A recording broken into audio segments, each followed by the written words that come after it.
My 34th birthday was supposed to be simple. Good music, friends, some laughter, maybe a drunken speech or two. Nothing flashy. But Emily insisted on doing everything. Said she wanted this to be the kind of night you remember forever.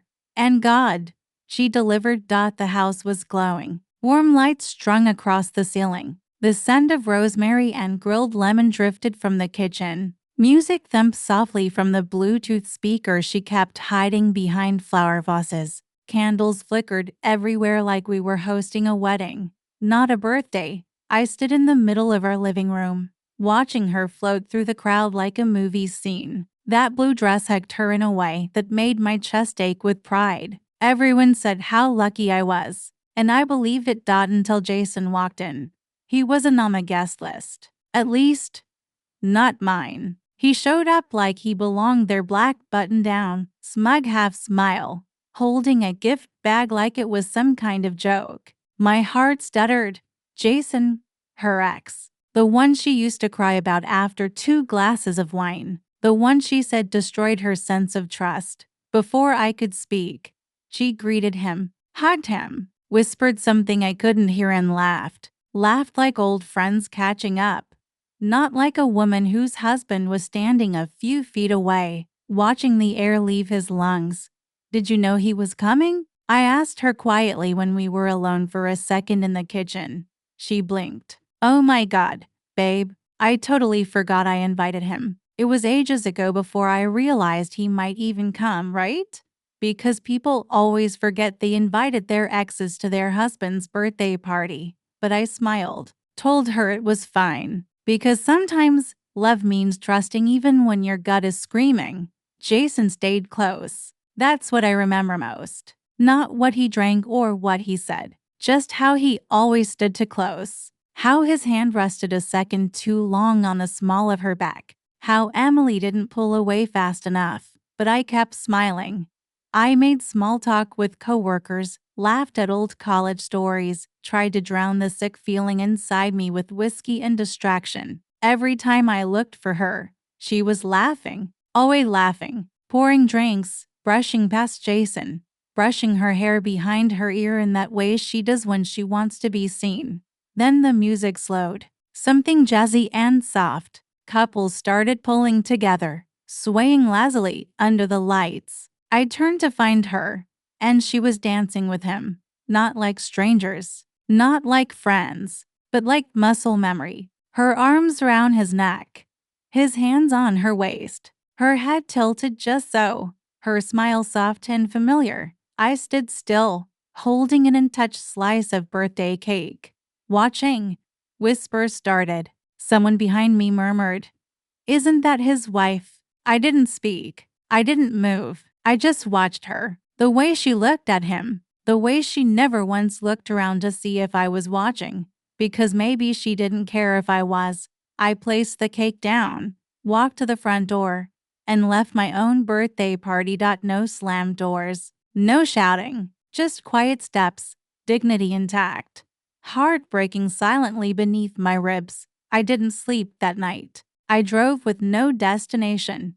The roads empty. The sky bruised with stars I barely noticed. The silence inside the car was louder than anything I could have said. By morning, I found myself at the lake where Emily and I had once picnicked. That was back when she'd wear oversized sunglasses and eat strawberries like they were sacred. I remember her laughing so hard she choked on sparkling water. We were kids then, in the way that hope makes you naive. Now I was staring at my own reflection in the water. And I didn't recognize the man looking back. At around 8:14 a.m., my phone buzzed. Emily. Then again. Calls, messages, then a text from my best friend, Mark. Something just happened. You'll want to hear this. That was enough to make me turn around. When I walked into the house, it wasn't glowing anymore. It looked ransacked by emotion. Cups tipped over. A shattered wine glass on the floor. Half the guests gone, the rest lingering like they were afraid to leave or too stunned to move. Emily sat on the bottom step of the staircase, barefoot, mascara running, her blue dress wrinkled and sad. She stood up the second she saw me. Please, can we talk? I didn't say anything, just looked around. Jason was nowhere in sight. Mark found me first, pulled me aside. You need to know what happened after you left, he said. Apparently, Jason had gotten bold, emboldened by the dancing, the wine, or maybe just the years that had passed since their last kiss. He'd leaned in right there on the dance floor and tried to kiss her. Emily slapped him hard. He stumbled back. Someone gasped, and the whole room changed. She screamed at him, Mark said, told him to get out, said he meant nothing to her, that she loved you. I almost laughed, but it wasn't funny. Not because she didn't slap him, not because she didn't scream, but because of what came after. A few guests overheard her in the bathroom, talking to her friend Stacy.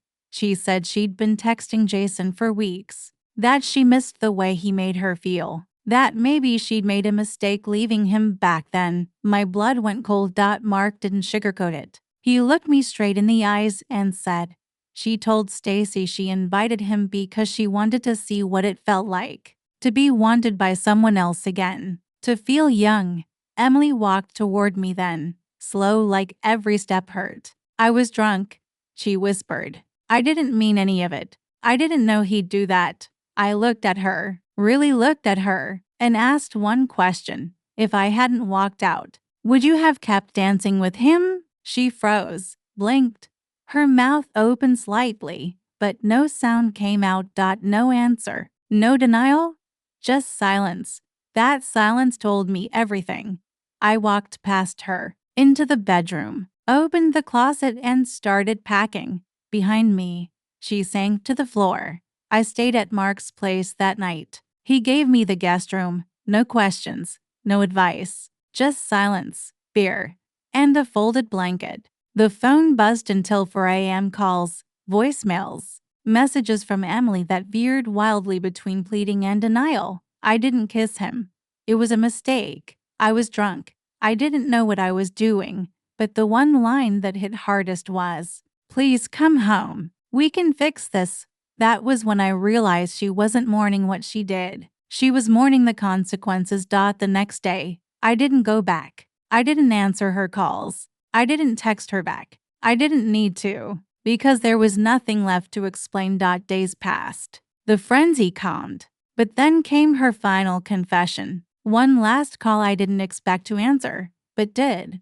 She said, I wasn't trying to hurt you. I just wanted to feel something different. Jason reminded me of who I used to be. I let her speak. Let her paint the fantasy of nostalgia, how dancing with him felt like time traveling, like being 24 again, before bills and dishes and routines.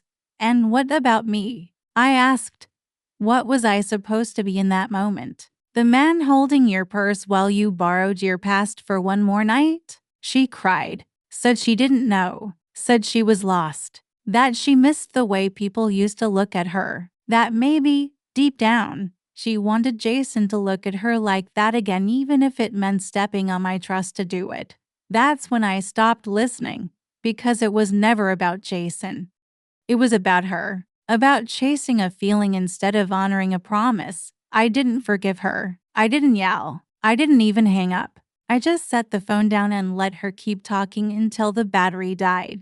Weeks later, I filed the papers. We didn't fight over assets. We didn't scream in court. She signed quietly. I walked out the door just as quietly. A year has passed. Birthdays come and go. People still say happy birthday in texts. Mark always brings me a six-pack and we don't talk about that night. But every year, when that date comes round, I remember not the cake, not the candles, not the playlist or the decorations, just the dance, just the way she looked at him while the rest of the room disappeared. That was the moment everything changed. It wasn't a tragedy. Not anymore. It was a gift, because that night taught me something no vow ever could.